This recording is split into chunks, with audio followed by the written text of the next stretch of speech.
On June 25th, 2014, a little girl by the name of Iris was born. She was loved and adored by everyone around her, saying that she was the cutest baby of all time. But unfortunately, her birth came with trial and tribulations that no one was ready for. I am here today to ask you a few questions. Is that alright with you? Sure. Okay. So, I'm here to ask you questions about Iris. Is that alright with you? Sure. Okay. First question. May you please state your relation regarding to Iris? Iris is my daughter. I'm her mom. Okay. And next question. What was how did you feel when you found out that you were pregnant with Iris? I mean, how did I feel when I was pregnant with her? I was elated. I was very excited to be pregnant because you guys have a 7-year gap in between you guys. So to me, it was a blessing. Okay. And how was the labor? Well, the labor wasn't so good. I mean, the pregnancy went well, but the labor itself was really, really bad. When my water broke, I was lying down in bed, and it was about 8:30ish at night, and there was blood everywhere. Normally, when your water breaks, it's water, but it was blood everywhere. And I called my sister, and John was there as well, and they both went into shock. I mean, it was a bad situation. Okay. And what did you do after the shock was over? Or were you still in shock throughout the whole duration of the process? Well, no, I didn't go into shock. I knew that I had to move quickly because I felt her changing inside of me. So I knew that I had to move very quickly.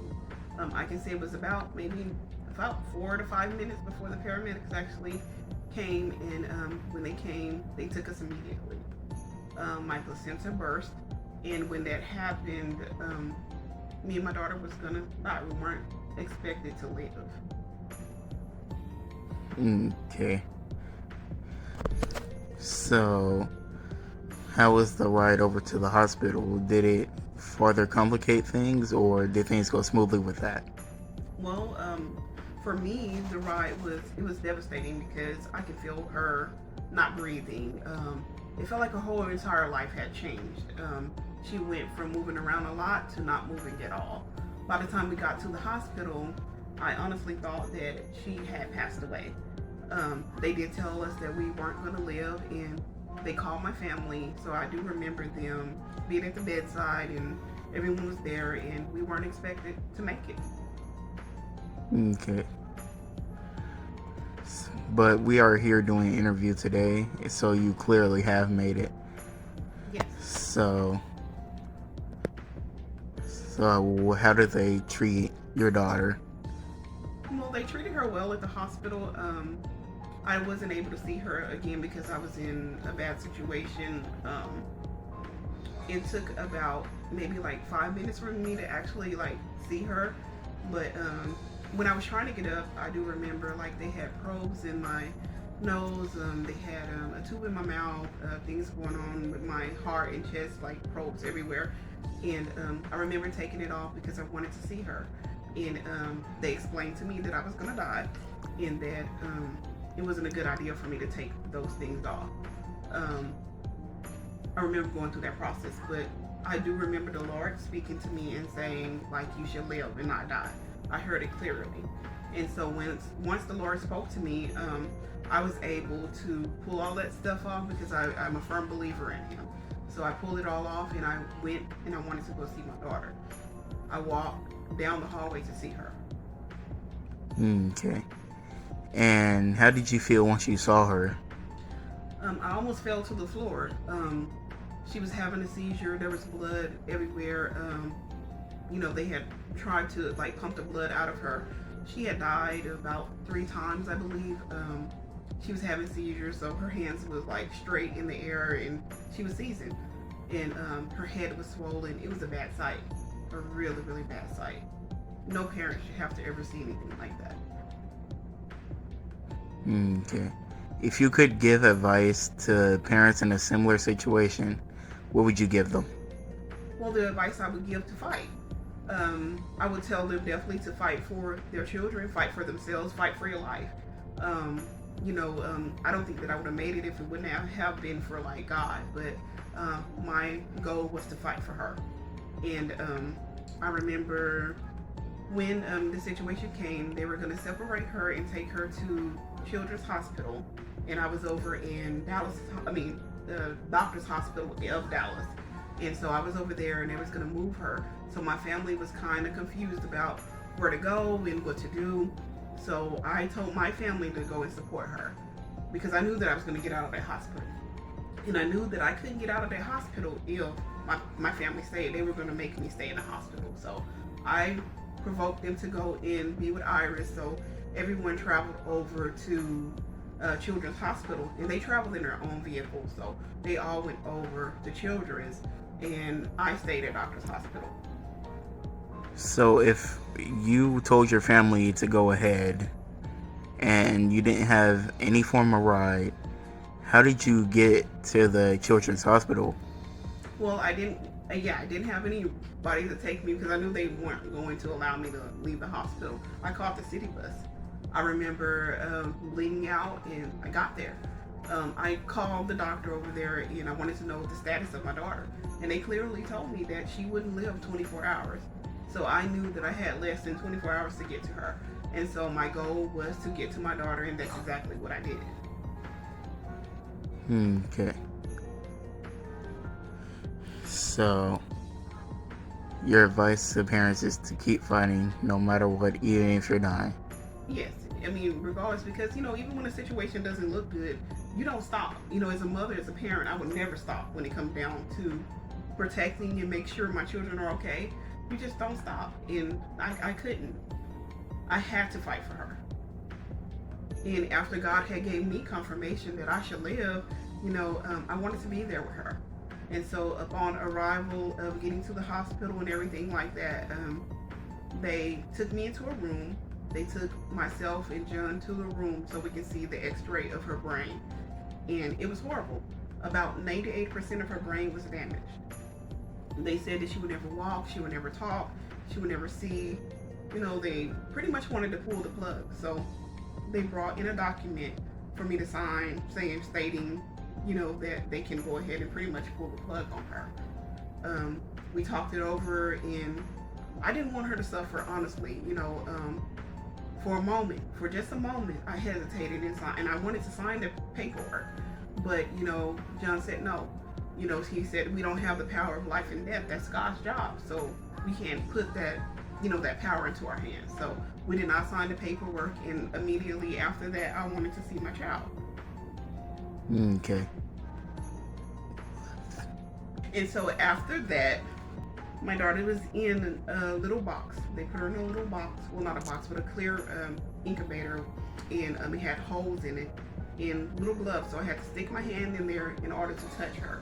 I could not feel her with my natural hands. She was that sick. So, and my thing was, if she was going to pass away, I wanted to feel her. I wanted her to die right here in my arms. If that's what God's will was, I wanted to be close to her. And I remember asking them to take her out, to let her be with me. And through the gate, like I said, through her life has been nothing but a battle. And this is a story of my daughter in her 10-year long battle of her life. Thank you. This photo was taken right after the doctor said that they weren't going to make it. And this is the photo of her fighting back. As you can see in the photo, she is grabbing her mother's hand.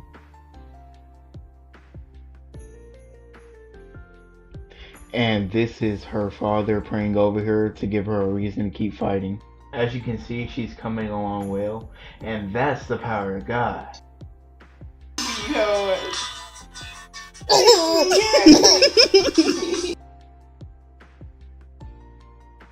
In the month of December, something shocking will happen that plagues the family for most of their life. My name is John, and I am the father of Iris. I believe it was sometime in December, I believe 2022, when my daughter began to have multiple seizures back to back. Seeing her go through that was very frightening. It was a lot on me and her mother to see her, going through those things, and then me and her both going back and forth to the hospital. It's something that, I don't wish on any parent. But my daughter, she's a warrior princess. She's a fighter. And I know that God has her here for a reason, that she has a purpose, And I just thank God for her, and because she's definitely, she's a light to me. And I just thank God for her.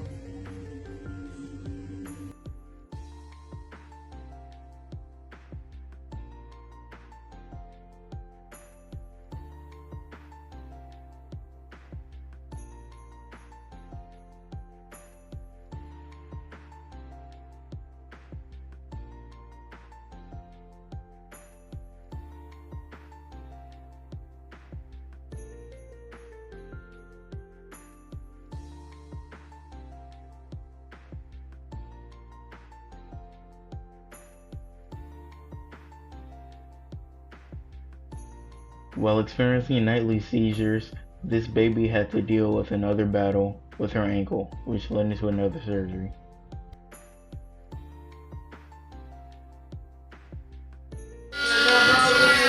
They taking it off, Mama. They take the cast off, Mama. It's okay, sweetie. Say hi to Granny and Papa. Mama, say hi to Granny and Papa. Say hello. Say hello. Say I got my cast taken off. Like, let's see. Let's show Granny and Papa. Say, uh-oh, we back in business now. But tragedy was not done striking this little girl. As a mere month later, the family received terrible news. She requires spine correctional surgery. As you can see, the spine is leaning towards the left side of her body, crushing her organs.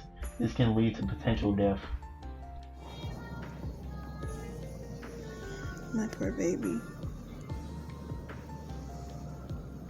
But wait, there's more. Tragedy must have been having a 2-for-1 special, because she needs to gain 10 pounds by the end of 6 months, otherwise she'll die. This led to a feeding tube placement.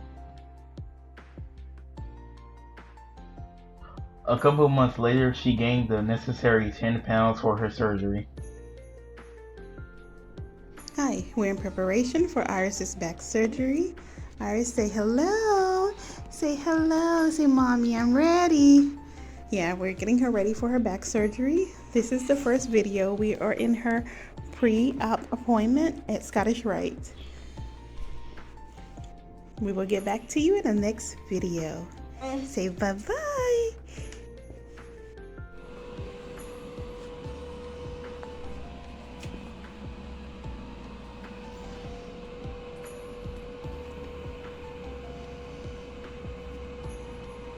It is August the 5th, and my daughter's getting ready for surgery.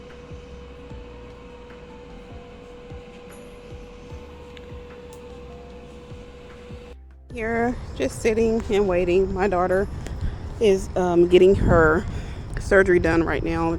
They took her to the operating room, so I'm here at the Scottish Rite location, still just waiting for her to be done. This is the hard part, you guys. As you can see, this is taking a toll on her family, especially on her parents. Today is August the 6th, and this is after her surgery. She's sitting up for the first time with her new spine. Iris, say hi. Iris. Well, she's still a little tired, but this is her first time sitting up. There's Granny over there. Say, Mom, say hi. Hi. Okay, I'll see you in the next video. Today is August the 7th, and she's up. She's still oh yeah, she's mad. Iris, you want to say hi to everyone? Iris, you want to say no? Okay, we don't have to say hi. Well, she's upset today, but she's up in her wheelchair. This is day 2 after surgery. She's doing well. See you in the next video. Today's the 7th and Iris is out. After surgery, we're taking a little walk. Let's go. Where are you taking her, Granny? We're gonna turn around. Okay. Let's go. Come on, Iris. We going riding here. I won't put the. We can go that way. Oh, Mom, we should take the elevator and go down. Okay. Yeah. Let's go this way. Yeah, let's take her down, Mom. Let's go that way. You wanna go down on the elevator? You wanna go down on the elevator? Come on. Let's do. Iris taking her first stroll. Let's take her over here so she can look outside. Let's take her out here some Mom. Oh, look how pretty that is, Iris. Look up there, Mama. Let's take her right here so she can look outside. Hey, pretty girl, look outside. Look how sunny it is today. All these names, doctor names. Yeah, we're at Scottish Rite for children, and Iris is taking her first stroll. She's not very happy, but she just had surgery, so she's doing great. And she's been pushed by her grandmother. Mom, say hi. Hi. Me and Iris, we strolling. We're strolling. We strolling, Iris. Her surgery went well. Dr. McIntosh did a great job. I'm not here. Let's go, Iris. See all the years, all these kids on the wall. Yes, ma'am. That's a lot. You're such a little trooper, Iris. We wish we were strong like you. Look how you're getting up and getting along. Now you can't be if you want to. You little friends. This is Iris. She's still in recovery. And she's There's Granny over her. You see your friends. You see your friends, Iris. It has been 2 hours and she's back in bed. She did very well. She sat up for 2 hours by herself. We're so proud of her. Team Iris. Love you. Good morning. I just woke up. We're still here in the hospital. She did well last night. I just wanted to touch bases. This documentary has been about my daughter in her back surgery. She did well.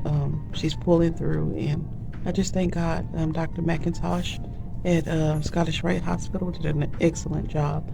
I'm just waking up here on this little thing, and she's still asleep.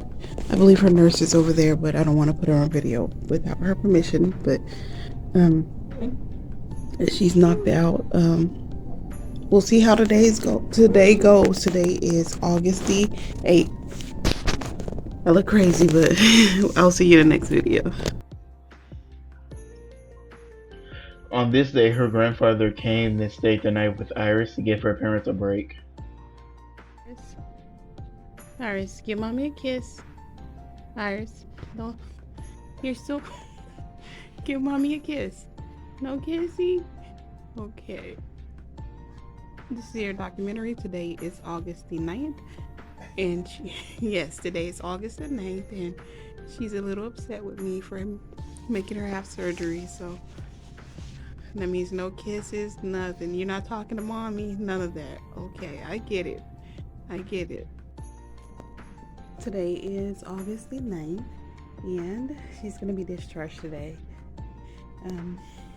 We have all of her things. They've already taken her off her machine, and it has been awesome. Scottish Rite has been awesome. And this is Iris. She just threw up. It's in the middle of the night, but I wanted to show you guys her wound. Let me turn you, sweetheart, okay? It's her wound. They have it covered so you guys actually can't see it, but they did a good job. And her stitches are going to be removed in one day. This is just a reminder of what her spine used to look like, and this is what her spine looks like now. And here's a side-by-side comparison so you can see the before and after, and that's the power of the Lord. I would just like to give a special thanks to the following people for their support throughout this journey: Father, Mother, Grandma Brenda, Paw, Aunt Shay, Aunt Woozy, Aunt Joni, Brother, Pastor Siggers, Pastor Elena Lewis, Mama Gage, Ivy, Janaya, Rick Turner, Tiffany Banks, Crystal Josie, Leah Martin, Pastor Anton Brown, Uncle Craig, Uncle Q, Uncle Damien, Twins, Keon, and Little Bill. Let this story inspire you. No matter what you're going through, you can fight through it. If this little girl can keep fighting to this day, even though after all she's been through, you can keep fighting no matter what you're going through. And to our angel on wheels, you are strong, you are brave, you are beautiful, and you are loved. To serve you is to serve God. And for that, we celebrate your life. Hey! Y'all let mama dance, y'all.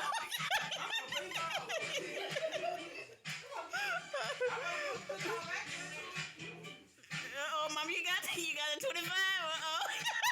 She hopping on y'all.